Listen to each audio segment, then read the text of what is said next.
Hello students, আশা করি প্রত্যেকে খুব ভালো রয়েছো। আমার চ্যানেলে তোমাদের প্রত্যেককে স্বাগত। যারা চ্যানেলে নতুন অবশ্যই কিন্তু চ্যানেলটিকে সাবস্ক্রাইব করে রাখবে নতুন নতুন ভিডিওগুলো দেখার জন্য। ভিডিওটা ভালো লাগলে তো অবশ্যই একটা লাইক করে পাশে থেকো। তো চলো আলোচনাটা শুরু করা যাক। আজকে আমাদের আলোচনা বিষয় হলো ষষ্ঠ শ্রেণীর ইংলিশ বাটারফ্লাই বইয়ের lesson 1 it all began with drip drip, যেটা লিখেছেন অলকা শঙ্কর অ্যান্ড শার্লিন মুকুন্দন। তাহলে কি বলছে, it all began with drip drip, এ সমস্তটাই শুরু হয়েছিল ডিপ ডিপের সাথে। ডিপ ডিপের মানেটা আমি তোমাদের লেসনটা যখন পড়াতে পড়াতে বলছি। Late start. আচ্ছা, একটু কবি পরিচিতি দিয়েছে, সেটা আমরা পড়ে নিই। Alka Shankar is an author of repute. Alka Shankar ছিলেন খুবই একজন খ্যাতনামা লেখিকা।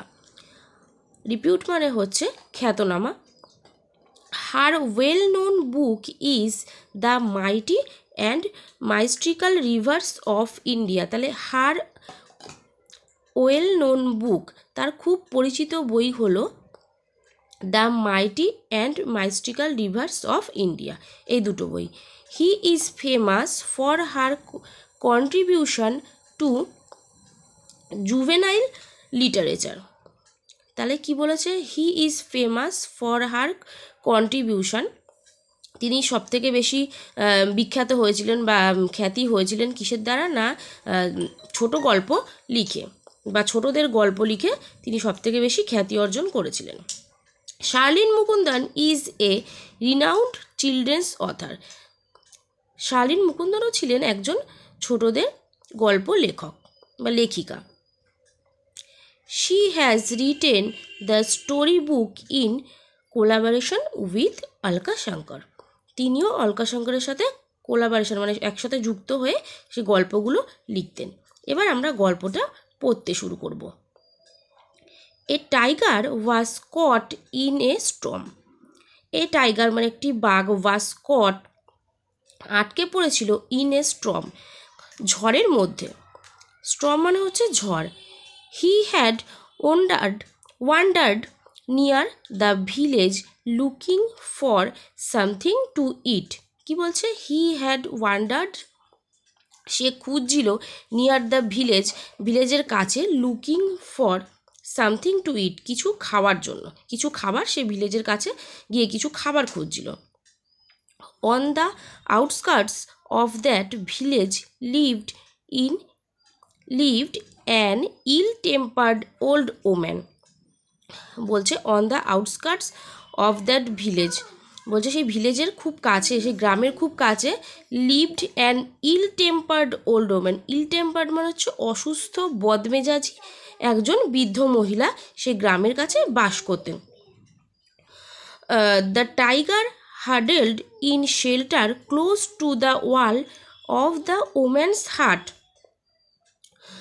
তাহলে কি বলছে, দ্য টাইগার হাডেল্ড মানে হচ্ছে কুকুর বিড়ালরা যেভাবে ঠিক বসে না, একটু কুকুরে টাইপের, সেভাবে করে বসেছিল।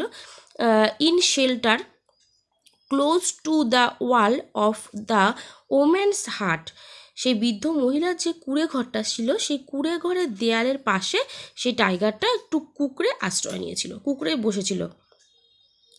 The old woman was feeling very ill tempered that night. সেই বৃদ্ধ মহিলাটা খুব অসুস্থ বোধ করছিলেন, সে কারণে তিনি খুব বদমেজাজি ছিলেন সেই রাত্রে। The rain water was leaking through the roof. Rain water মানে কি না, বৃষ্টির জলের যে ফোঁটা, সেগুলোকে বলছে রেইন ওয়াটার। কি হচ্ছিল না, ওয়াজ লিকিং থ্রু দ্য রুফ, সেই বৃদ্ধ মহিলার যে চালটা রয়েছে, ঘরের চালটা রয়েছে, তার থেকে সে জল পড়ছিল, বৃষ্টির জলগুলো ঘরের মধ্যে পড়ছিল। There is no escape from this deep deep. আগে এইটুকুনি বলে দিই, there is no escape from this deep deep, বলছে এই ডিপ ডিপের থেকে আমার কোনো মুক্তি নেই। শি মাটার্ড অ্যাংরিলি, সে খুব রাগীভাবে বলল যে এই ডিপ ডিপ মানে এই যে বৃষ্টির ফোঁটা। এবার ডিপ ডিপ মানেটা বলি, ডিপ ডিপ মানে হচ্ছে বৃষ্টির জলের যে ফোঁটাগুলো পড়ে না, সেগুলোকে বলা হচ্ছে এখানে ডিপ ডিপ। তো সেই মহিলাটা রেগে গিয়ে বলছে এই যে বৃষ্টির জলের ফোঁটাগুলো, এই যে ডিপ ডিপ, এর থেকে আমার কোনো মুক্তি নেই। খুব রেগে গিয়ে সে বলল, pushing her bed around the room to keep it dry. তাহলে কি বলছে, pushing her bed around the room to keep it dry.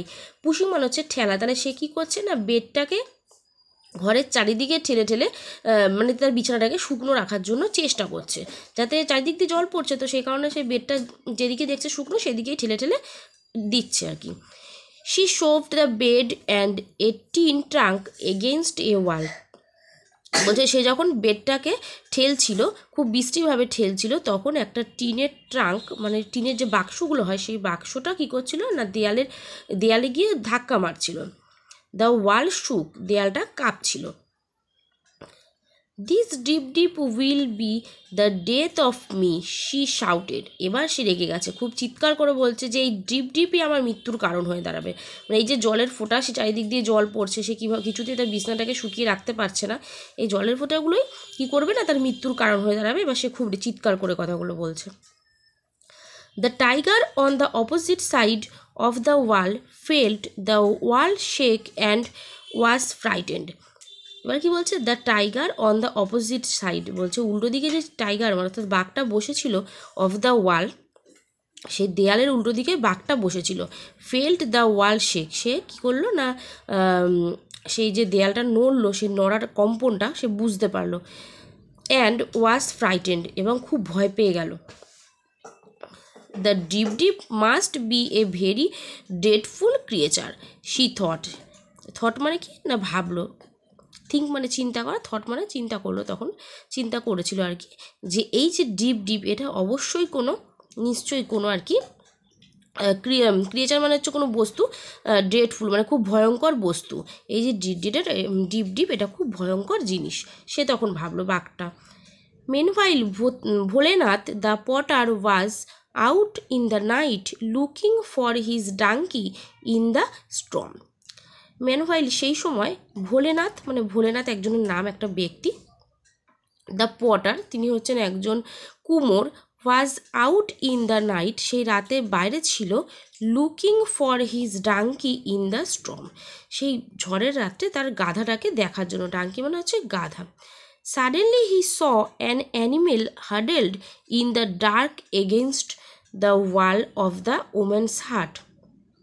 Suddenly মানে হঠাৎ, হি স সে দেখেছিল, অ্যান অ্যানিমেল একটা পশু, huddled in the dark against the wall of the woman's hut, তাহলে মানে বৃদ্ধ মহিলাটার যে কুড়ে ঘরের যে দেয়ালটা, তার মানে উল্টো দিকে কোনো একটা পশু, সে কিনা কুকুরে আর কি বসেছিল অন্ধকারের মধ্যে, ঠিক আছে। এবার দেখো ওয়ার্ডরবে কি দিয়েছে, আউটস্কার্টস মানে হচ্ছে parts of the village or city farthest from the central area. বলছে কোনো ভিলেজ বা সিটির একটা পার্ট, ঠিক আছে, মেন কেন্দ্রবিন্দু থেকে একটা সাইড আর কি কোনো। হাডেলড মানে হচ্ছে কার্লড আপ মানে কুকড়ে থাকা। মাটার্ড মানে হচ্ছে talked in a low but not clear voice, বলছে বিড়বিড় করে যে কথা বলা হয় সেটা। শোভড মানে হচ্ছে pushed something in a rough way, মানে কোনো কিছুকে খুব বাজেভাবে ঠেলা। তারপরে আছে ডেডফুল মানে হচ্ছে ফিয়ারফুল মানে ভয় নিয়ে। এবার চলে আসলাম আমরা পেজ নম্বর 9-এ, অ্যাক্টিভিটি 1-এ কি বলছে, টিক দ্য কারেক্ট অল্টারনেটিভ, যেটা সঠিক হবে সেটার মধ্যে টিক চিহ্ন দিতে বলেছে। ফার্স্ট এটা দিয়েছে, the tiger took shelter near the house of, বাঘটা আশ্রয় নিয়েছিল ঘরের কোথায়, কার ঘরের পাশে আর কি, and old woman, an old man না এ নেইবার, এটা হবে অ্যান ওল্ড ওম্যান। নেক্সট বলেছে, the old woman was soft spoken, ill tempered না শাই, তাহলে দ্য ওল্ড ওম্যান ওয়াজ কী ছিল, ইল টেম্পার্ড, ঠিক আছে। তারপরে বলেছে, the tiger thought deep deep was the constant feeling of rain, the name of a man nor creature, তাহলে বাঘটা কী ভেবেছিল, ডিপ ডিপটা কী ছিল, এ ক্রিয়েচার। নেক্সট বলেছে, ভোলেনাথ ওয়াজ এ ফার্মার, ওয়েভার না পটার, তাহলে ভোলেনাথ ছিল একজন কুমোর, পটার, ঠিক আছে। নেক্সট চলে আসছি অ্যাক্টিভিটি 2-তে, কি বলছে, arrange the following sentences in the correct order and put the numbers in the given boxes, 1 is done for you. এই যে এখানে কিছু সেন্টেন্স তুলে দিয়েছে আমাদের পাঠ্যাংশ থেকে, তো সেইগুলোকে আমাদের পরপর করে সাজাতে হবে, একটা করে দিয়েছে। দেখি কি দিয়েছে। ফার্স্ট এটা দিয়েছে she pushed her bed around the room to keep it dry. Next বলেছে the tiger took shelter outside an old woman's হাট।